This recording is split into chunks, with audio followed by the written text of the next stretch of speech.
നമസ്കാരം ട്രേഡേഴ്സ്, നമസ്കാരം investors. This is Siyad Illikkal. അങ്ങനെ നിഫ്റ്റി തുടർച്ചയായ 4 ദിവസം ഒരു പോസിറ്റീവായ രീതിയിൽ ക്ലോസ് നടത്തി. ഇന്നത്തെ മാർക്കറ്റ് പോസിറ്റീവ് എന്ന് പറഞ്ഞാൽ പോരാ, ഏകദേശം 283 പോയിൻ്റാണ് ഇന്ന് നിഫ്റ്റി റാലി രേഖപ്പെടുത്തിയത്. അതും ഇപ്പോൾ ട്രേഡ് ചെയ്യുന്ന ഗ്ലോബൽ മാർക്കറ്റിൻ്റെ ഭാഗത്തു നിന്ന് യാതൊരു സപ്പോർട്ടും ഇല്ലാതെ നിഫ്റ്റി ഒറ്റയ്ക്ക് ശക്തമായൊരു റാലി 23,200 ഇൻട്രാഡേയിൽ നിന്ന് ഹൈ ടച്ച് ചെയ്തു. അപ്പോൾ നിഫ്റ്റിയുടെ റീസെൻ്റ് ലോയിൽ നിന്നൊക്കെ ഏകദേശം 1,200 പോയിൻറ്റിന് മുകളിൽ നിഫ്റ്റി ട്രാവൽ ചെയ്തു എന്നുള്ളതാണ് യാഥാർത്ഥ്യം. സെൻസെക്സ് ഒന്ന് 800 പോയിൻ്റ് അടുത്ത് റാലി രേഖപ്പെടുത്തി. ഇന്ന് പൊതുവേ എല്ലാ സെക്ടറും ഇന്ന് ഗ്രീനിലാണ് ക്ലോസ് ചെയ്തിട്ടുള്ളത്. നിഫ്റ്റി 50-ൽ നിന്ന് 47 കമ്പനീസ് ഗ്രീനിൽ ക്ലോസ് ചെയ്യാൻ സാധിച്ചു. ടെലികോം മേജർ കമ്പനിയായിട്ടുള്ള എയർടെൽ 4% റാലി രേഖപ്പെടുത്തി. AGR ആയിട്ട് ബന്ധപ്പെട്ടുള്ള പോസിറ്റീവ് ന്യൂസ് ഉണ്ടായിരുന്നു. ടൈറ്റാനും 4% റാലി രേഖപ്പെടുത്തി. ഓട്ടോ സെക്ടറിലും ഇന്ന് ബൈയിങ് കണ്ടു. TVS, Eicher Motors, Bajaj auto, hero MotoCorp 1 മുതൽ 3% വരെ റാലി രേഖപ്പെടുത്തി. അപ്പോൾ കഴിഞ്ഞ കുറച്ച് ദിവസങ്ങളായിട്ട് റാലിയിൽ പങ്കെടുക്കാതിരുന്ന TCSും റാലി രേഖപ്പെടുത്തി. റിലയൻസ്, HDFC ബാങ്ക്, ഇൻഫോസിസും എല്ലാം തന്നെ നിഫ്റ്റിക്ക് ഇത്ര നല്ല രീതിയിലുള്ള റാലിക്ക് കോൺട്രിബ്യൂഷൻ നൽകിയിട്ടുണ്ട്. അപ്പോൾ കഴിഞ്ഞ ദിവസങ്ങളിലെല്ലാം തന്നെ IT ആയിരുന്നു റാലിക്ക് മുഖം തിരിച്ചിരുന്നത്. ഇന്ന് ITയും ഈ ഒരു റാലിയിൽ പങ്കെടുത്തു. ഡിഫൻസ് സെക്ടർ കഴിഞ്ഞ ദിവസങ്ങളിൽ ഒക്കെ ആയിട്ട് ബൈയിങ് മോഡലാണ് ഉള്ളത്. ഇന്നും ബൈയിങ് മോഡിൽ തന്നെയാണ് ഡിഫൻസ് സ്റ്റോക്കുകൾ ഉണ്ടായിരുന്നത്. ഭാരത് ഫോർജ് എല്ലാം തന്നെ ഇന്ന് 5% റാലി രേഖപ്പെടുത്തി. ഇന്ന് പൊതുവെ നെഗറ്റീവായിട്ടുള്ള സെൻറ്റിമെൻറ്റ്സ് ഒന്നും തന്നെ ഉണ്ടായില്ല. 2 കമ്പനീസിലാണ് 2 സെക്ടറുകളിലാണ് നെഗറ്റീവ് സെൻറ്റിമെൻറ്റ്സ് ഉണ്ടായിട്ടുള്ളത്. ഒന്ന് പേടിഎം ഇന്ന് ഏകദേശം ഒരു 6%-നടുത്ത് ഒരു ഫോൾ രേഖപ്പെടുത്തി. പ്രധാനമായിട്ടും ക്യാബിനറ്റ് ഏകദേശം 1,500 കോടി രൂപയുടെ ഇൻസെൻറ്റീവ് ലോ കാറ്റഗറിയിലുള്ള UPN ട്രാൻസാക്ഷൻ നടത്തുന്ന കമ്പനീസിനെല്ലാം തന്നെ കൊടുത്തത് ഈ മേഖലയിൽ ജയൻ്റ് കമ്പനിയായിട്ടുള്ള പേടിഎമ്മിന് അത് വലിയൊരു ക്ഷീണമായി. പേടിഎം ഇന്ന് നെഗറ്റീവായ രീതിയിൽ ക്ലോസ് നടത്തി.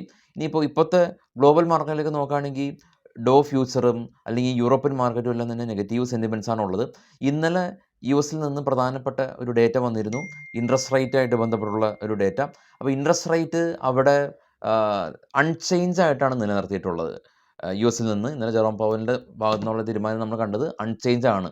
പക്ഷേ ഈ ഒരു വർഷം ഏകദേശം 50 ബേസ് പോയിൻറ്റിൻ്റെ എല്ലാം തന്നെ കട്ട് ഉണ്ടാകുമെന്ന് ഒക്കെയായിരുന്നു എക്സ്പെക്റ്റേഷൻ. അപ്പോൾ അതിൻ്റെ ഭാഗം വന്നോണം ഇന്നലെ US മാർക്കറ്റിൽ ശക്തമായ റാലി രേഖപ്പെടുത്തി. എന്നാൽ ഇപ്പോൾ ആ ഒരു റേറ്റ് കട്ടിനെ ചൊല്ലി കുറച്ച് അൺസർട്ടനിറ്റി നിലനിൽക്കുന്നുണ്ട്. കൂടാതെ തന്നെ ഇസ്രായേൽ വാറ് വീണ്ടും അത് സീസ് ഫയറെല്ലാം തന്നെ രമ്യതയിൽ എത്തിയതിനു ശേഷം വീണ്ടും ആ ഒരു ഫയർ സ്റ്റാർട്ട് ചെയ്തു. ഒരുപാട് ആളുകൾ മരിക്കുന്നുണ്ടെന്നുള്ള ന്യൂസ് മിഡിൽ ഈസ്റ്റിൽ നിന്നുണ്ട്. അപ്പോൾ അത്തരം ന്യൂസ് കാരണം ഇപ്പോൾ ട്രേഡ് ചെയ്യുന്ന US ഫ്യൂച്ചറോ യൂറോപ്യൻ മാർക്കറ്റോ ഒന്നും തന്നെ പോസിറ്റിവിറ്റി കാണിക്കുന്നില്ല. അവിടെ പ്രോഫിറ്റ് ബുക്കിംഗ് ആണ് ഉള്ളത്. ഇനി ഗ്ലോബൽ മാർക്കറ്റ് നമുക്ക് കാണാം. ഏറ്റവും താഴെ കാണാം FTSE UK മാർക്കറ്റ് നെഗറ്റീവാണ്. CAC 40 ഫ്രാൻസ് മാർക്കറ്റ് 1% ഫോൾ ചെയ്തു. ഡാക്സ് ജർമ്മൻ മാർക്കറ്റ് 1.56% ഫോൾ ചെയ്തു. ഇന്ന് ഇന്ത്യ വിക്സ് ശക്തമായ ഒരു ക്രാഷ് ഉണ്ടായിട്ടോ. 5.75% ക്രാഷ് ഉണ്ടായി. ഇന്ത്യ വിക്സ് 12.52 ആണ് ഇപ്പോൾ നിൽക്കുന്നത്. ഡോ ഫ്യൂച്ചർ കാണാം 136 പോയിൻറ്റ് നെഗറ്റീവ് സെൻറ്റിമെൻറ്റ്സ് ആണ്. നിക്കി ജപ്പാൻ മാർക്കറ്റും കോസ്പി കുറേയും പോസിറ്റീവിൽ ക്ലോസ് ചെയ്തു. China market 0.5% ഫോളായി. ഓസ്ട്രേലിയ 1.16% റാലി രേഖപ്പെടുത്തി. ഗോൾഡിൽ സ്റ്റിൽ $336 പെർ ഔൺസ് എന്ന നിലയിലാണ് ഗോൾഡ് ഇൻ്റർനാഷണൽ മാർക്കറ്റിൽ ട്രേഡ് ചെയ്യുന്നത്. ഇന്ത്യയിലും 10 ഗ്രാമിന് 90,000 എന്ന് പറയുന്ന ആദ്യത്തെ റേഞ്ച് ഇന്ത്യയിലും വന്നിട്ടുണ്ട്. ഏറ്റവും ടോപ്പിൽ നിന്ന് രണ്ടാമത് ബ്രൻ്റ് ഓയിൽ 71, ഏറ്റവും ടോപ്പിൽ ബിറ്റ്കോയിൻ 85,000 എന്ന റേഞ്ചുകളാണ് ഇപ്പോൾ കാണുന്നത്. ഇതാണ് ഇപ്പോൾ ഉള്ള ഗ്ലോബൽ മാർക്കറ്റിൻ്റെ ഒരു സെൻറ്റിമെൻറ്റ്സ്. ഇനി നമുക്ക് നേരെ കുറച്ച് സ്റ്റോക്കുകളുടെ വാർത്തകളിലേക്ക് പോകാം. ഇതിലാദ്യം TVS മോട്ടേഴ്സാണ്. TVS മോട്ടേഴ്സ് 10 രൂപ ഡിവിഡൻഡ് കമ്പനി പ്രഖ്യാപിച്ചു എന്നുള്ള ന്യൂസാണ്. കമ്പനികളുടെ എല്ലാം തന്നെ Q4 റിസൾട്ടുകളൊക്കെ വരുന്നുണ്ട്. അപ്പോൾ അതിൻ്റെ റിസൾട്ട് കലണ്ടറെല്ലാം തന്നെ നമ്മുടെ വെബ്സൈറ്റിൽ അപ്ഡേറ്റ് ചെയ്യും. അതൊക്കെ അതിനുശേഷം അറിയിക്കാം. Bharat Forge company AAM India എന്ന് പറഞ്ഞ കമ്പനീനെ അക്യൂർ ചെയ്തതായിട്ടുള്ള ന്യൂസ് ഭാരത് ഫോർജിനെ സംബന്ധിച്ചിട്ടുണ്ട്. JSW സ്റ്റീൽ ഒഡീഷയിൽ പുതിയ കോപ്പർ പ്ലാന്റ് സെറ്റപ്പ് ചെയ്യാനായിട്ട് കമ്പനി തീരുമാനമെടുത്തു എന്നുള്ള ന്യൂസാണ് JSW സ്റ്റീലിനെ സംബന്ധിച്ചുള്ളത്. Adani green company 250 megawatt capacity ഉള്ള സോളാർ പ്രൊജക്റ്റ് അവർ രാജസ്ഥാനിൽ കമ്മീഷൻ ചെയ്തു, ഉദ്ഘാടനം നടത്തി എന്നുള്ള ന്യൂസാണ് അദാനി ഗ്രീനെ സംബന്ധിച്ചുള്ളത്. ടാറ്റ കമ്മ്യൂണിക്കേഷൻ കമ്പനി അവരുടെ പുതിയ ക്ലൗഡ് സിസ്റ്റം കമ്പനി ലോഞ്ച് ചെയ്തു എന്നുള്ള ന്യൂസാണ് ടാറ്റ കമ്മ്യൂണിക്കേഷനെ സംബന്ധിച്ചുള്ളത്.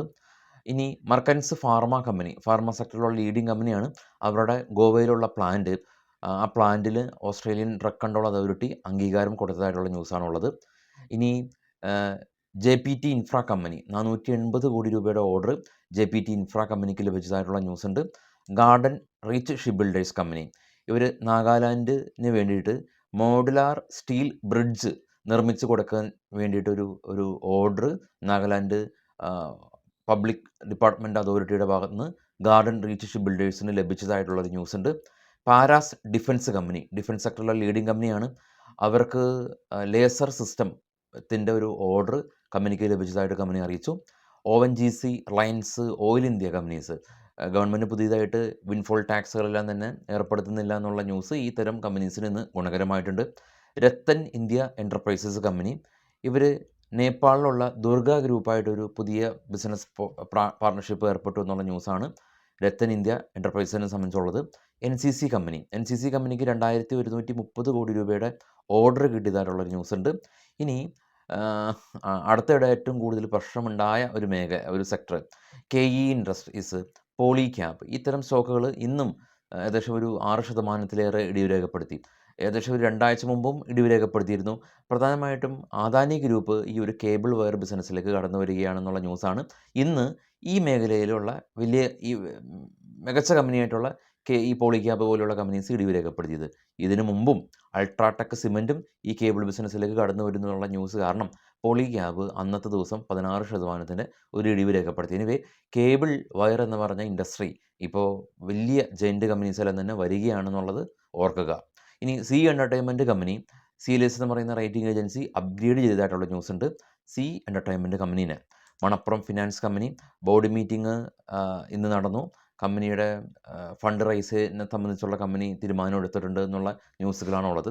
ഇതെല്ലാം തന്നെ മാർക്കറ്റിലുള്ള ന്യൂസുകൾ നിങ്ങളായിട്ട് ഷെയർ ചെയ്യുന്നതാണ്. ഇത് ബൈ സെൽ റെക്കമെൻഡേഷൻ അല്ല. അപ്പോൾ എനിവേ നാളെ രാവിലെ 7:00 പ്രീ മാർക്കറ്റ് ന്യൂസായിട്ട് എത്താം. അപ്പോൾ എല്ലാവർക്കും ശുഭരാത്രി നേരുന്നു. Thank you. ബൈ.